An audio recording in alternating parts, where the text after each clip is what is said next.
ada soalan tentang bullous laryngitis ataupun granulation tissue of the tympanic membrane. Okey, tengok video ni sampai habis. Okey, inilah yang dinamakan bullous laryngitis.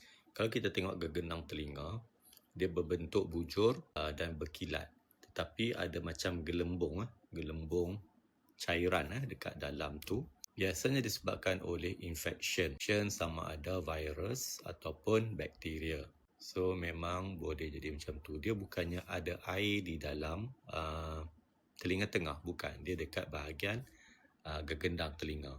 Ni lagi satu, gegendang telinga tu nampak sebelah ni macam normal sikit, sebelah ni tak normal, dia kemerahan. Yang ni kita panggil laryngitis, iaitu inflammation of the tympanic membrane. Okay, manakala ini adalah gambar granulation tissue, iaitu ada isi yang terbentuk pada gegendang telinga. Okeynya gegendang telinga tu tak berlubang, tetapi dia ada macam isi. So biasanya disebabkan oleh infection yang berpanjangan, mungkin bakteria ataupun fungus.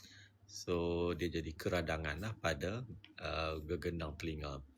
Jadi gegendang telinga, reaction dia terbentuk, ada isi yang terbentuk, iaitu isi-isi yang terdiri pada sel inflammation, sel-sel keradangan.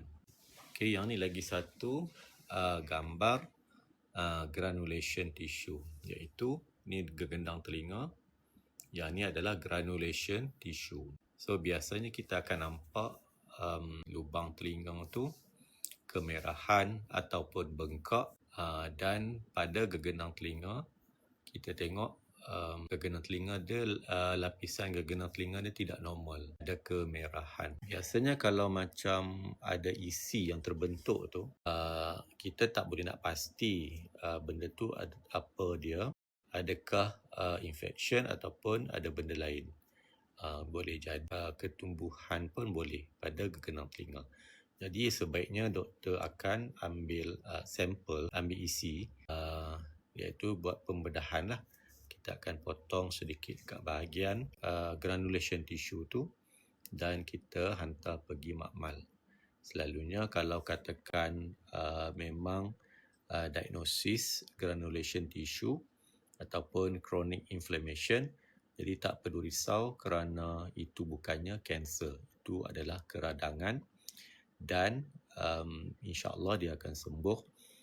Biasanya kita bagi ubat antibiotik ataupun ubat titik untuk yang ada antibiotik, jadi boleh sembuh sepenuhnya.